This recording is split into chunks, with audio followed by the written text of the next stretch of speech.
ഭാഷാ പഠനം മികവ് കാട്ടുന്നത് എപ്പോഴാണ് എന്ന് ആരെങ്കിലും ചോദിച്ചാൽ നിങ്ങളുടെ ഉത്തരം എന്തായിരിക്കും? ഒരൊറ്റുത്തരം നൽകാൻ പലർക്കും ആയെന്ന് വരില്ല എന്നതാണ് വസ്തുത.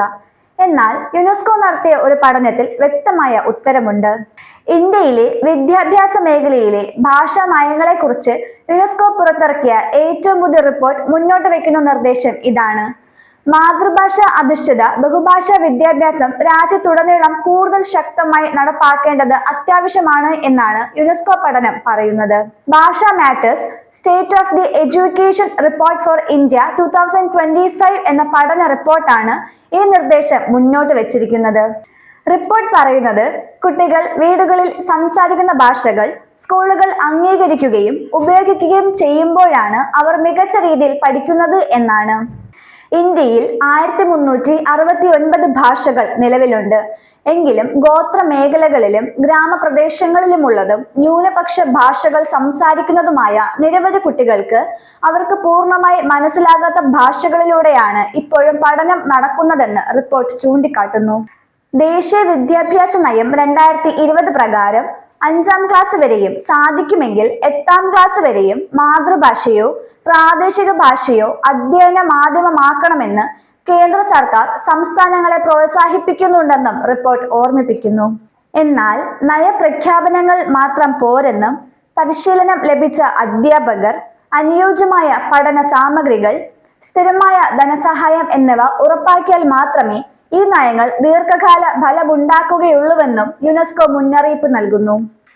മാതൃഭാഷയെ ആധാരമാക്കിയ സ്ഥിരതയുള്ള വിദ്യാഭ്യാസം അടിസ്ഥാന പഠനശേഷി വർദ്ധിപ്പിക്കുകയും സ്കൂൾ വിട്ടുപോകുന്ന കുട്ടികളുടെ എണ്ണം കുറയ്ക്കുകയും വിദ്യാർത്ഥികളുടെ മാനസിക ക്ഷേമം ഉറപ്പാക്കുകയും ചെയ്യുമെന്ന് ചൂണ്ടിക്കാട്ടപ്പെട്ടിട്ടുണ്ട്. പ്രധാന ഭാഷകളിലേക്കുള്ള അതിവേഗ മാറ്റം പഠനത്തെ തടസ്സപ്പെടുത്തുന്ന കാര്യമാണ്.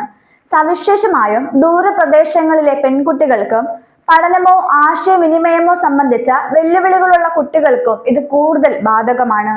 സാന്താലി, ഗോണ്ടി, സാവറ, കുയി, ഭില്ലി, ഖാസി, മിസോ തുടങ്ങിയ ഭാഷകളിൽ പ്രാദേശിക അറിവും വായ്മൊഴി പാരമ്പര്യവും അടിസ്ഥാനമാക്കിയ പഠന സാമഗ്രികൾ തയ്യാറാക്കിയ ചില സ്കൂളുകളെയും സമൂഹങ്ങളെയും റിപ്പോർട്ട് ഉദാഹരണമായി അവതരിപ്പിച്ചിട്ടുണ്ട്. ഇതിലൂടെ ആദിവാസി അറിവിന്റെ വിദ്യാഭ്യാസത്തിലെ മൂല്യം വ്യക്തമാക്കുന്നുവെങ്കിലും ഇത്തരം ശ്രമങ്ങൾ ഇപ്പോഴും പരിമിതമാണെന്നും ഓർമ്മപ്പെടുത്തലുണ്ട്.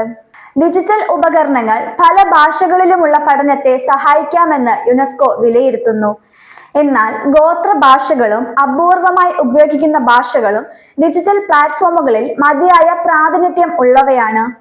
ഇന്റർനെറ്റ് സൗകര്യങ്ങളുടെ കുറവ് പല പ്രദേശങ്ങളിലും വിദ്യാർത്ഥികളുടെ പ്രവേശനം പരിമിതപ്പെടുത്തുകയും ചെയ്യുന്നുണ്ട്. 10 പ്രധാന ശുപാർശകളോടെയാണ് റിപ്പോർട്ട് അവസാനിക്കുന്നത്. സംസ്ഥാനത്തിൽ വ്യക്തമായ ഭാഷാ നയങ്ങൾ രൂപീകരിക്കുക, ബഹുഭാഷാപരമായ അധ്യാപകരെ നിയമിക്കുകയും പരിശീലിപ്പിക്കുകയും ചെയ്യുക, പ്രാദേശിക സമൂഹങ്ങളുടെ പങ്കാളിത്തം വർദ്ധിപ്പിക്കുക, പ്രത്യേക ധനസഹായം ഉറപ്പാക്കുക എന്നിവയാണ് പ്രധാന നിർദ്ദേശങ്ങൾ.